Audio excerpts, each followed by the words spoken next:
और अब बात कोरोना को लेकर पीएम की बैठक की करेंगे। पूर्वोत्तर राज्यों के मुख्यमंत्रियों के बाद अब प्रधानमंत्री कोरोना से सबसे ज्यादा प्रभावित 6 राज्यों के मुख्यमंत्री से मुलाकात करेंगे, जिसमें केरल, महाराष्ट्र, आंध्र प्रदेश और तमिलनाडु के मुख्यमंत्री शामिल होंगे। इन 4 राज्यों में कोरोना के 75% से ज्यादा मामले हैं। तो 6 राज्य ऐसे हैं जिनके मुख्यमंत्रियों से वार्ता की जाएगी वर्चुअल माध्यम से। कर्नाटक, केरल, तमिलनाडु, महाराष्ट्र, आंध्र प्रदेश उन 6 राज्यों में शामिल हैं जिनके मुख्यमंत्रियों से आज वहां के हालात पर चर्चा की जाएगी और कैसी है आगे की तैयारी, इस पर भी बातचीत की जाएगी। 75% केस कुल इन 4 राज्यों में है, जिसमें केरल, महाराष्ट्र, आंध्र प्रदेश और तमिलनाडु शामिल है।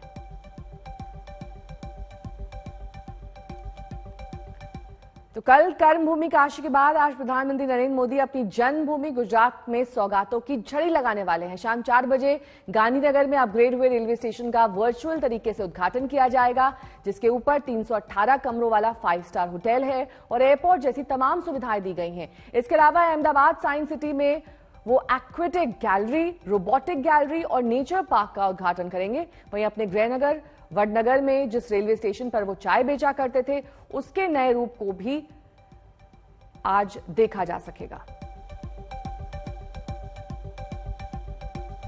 तो 5 स्टार स्टेशन में क्या कुछ शामिल किया गया है वो हम आपको दिखा रहे हैं। नीचे स्टेशन है, ऊपर 5 स्टार होटल बनाया गया है।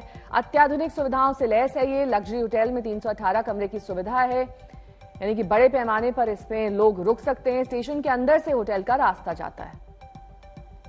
महाराष्ट्र कांग्रेस अध्यक्ष नाना पटोले रोज एनडीए सरकार पर निशाना साधते हैं, जिसका उसकी पार्टी कांग्रेस हिस्सा है। अब उन्होंने कहा है कि शरद पवार महाराष्ट्र सरकार को रिमोट से चलाते हैं। बताया जा रहा है कि एनसीपी और शिवसेना के नेता उनकी इस बयानबाजी से काफी खफा है। महाराष्ट्र कांग्रेस अध्यक्ष नाना पटोले ने अपनी ही सरकार पर अब तक का सबसे कड़ा प्रहार किया और कह डाला कि महाराष्ट्र सरकार रिमोट कंट्रोल से चलती है और इस रिमोट को चलाने वाले हैं शरद पवार। नाना पटोले की कांग्रेस महाविकास आघाड़ी सरकार में शिवसेना और एनसीपी के साथ पार्टनर है। सरकार के रिमोट कंट्रोल है, क्या कहना चाहेंगे? बिल्कुल है, रिमोट कंट्रोल है, उसमें क्या दो मत है। वो रिमोट कंट्रोल है शरद पवार साहब, उसमें क्या दो मत है। हाल ही में शरद पवार ने पटोले के एक बयान पर प्रतिक्रिया देते हुए कहा था कि मैं छोटे लोगों की बात का जवाब नहीं देता। पटोले लगातार एनसीपी के खिलाफ बयान दे रहे हैं। इसी हफ्ते उन्होंने बिना एनसीपी का नाम लिए कहा था कि 2014 में कांग्रेस के साथ धोखा हुआ था और उसी को ध्यान में रखते हुए पार्टी आगे की तैयारी कर रही है।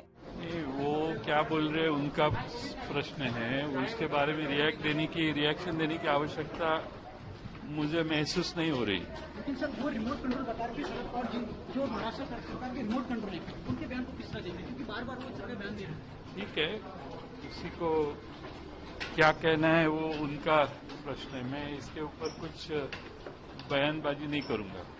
शरद पवार को रिमोट कंट्रोल बताने वाले पटोले के बयान पर बीजेपी ने सरकार को घेर लिया है और पूछा है कि क्या राहुल गांधी और सोनिया गांधी भी यही सोचते हैं? क्या संविधान का ये अपमान नहीं है कि जो व्यक्ति सरकार में नहीं बैठा, सरकार के बाहर से इस प्रकार से सरकार कैसे चला सकते हैं?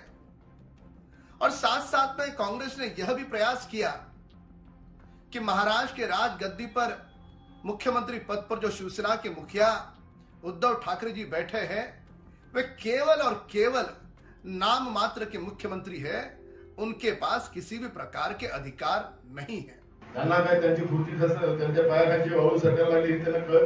हाल ही में पटोले ने आरोप लगाया था कि राज्य सरकार उनकी गतिविधियों पर नजर रख रही है, क्योंकि वो महाराष्ट्र में कांग्रेस को मजबूत कर रहे हैं और उससे शिवसेना एनसीपी को अपनी जमीन खिसकती नजर आ रही है।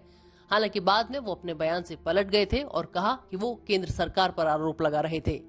मुंबई से पंकज उपाध्याय के साथ आज तक ब्यूरो।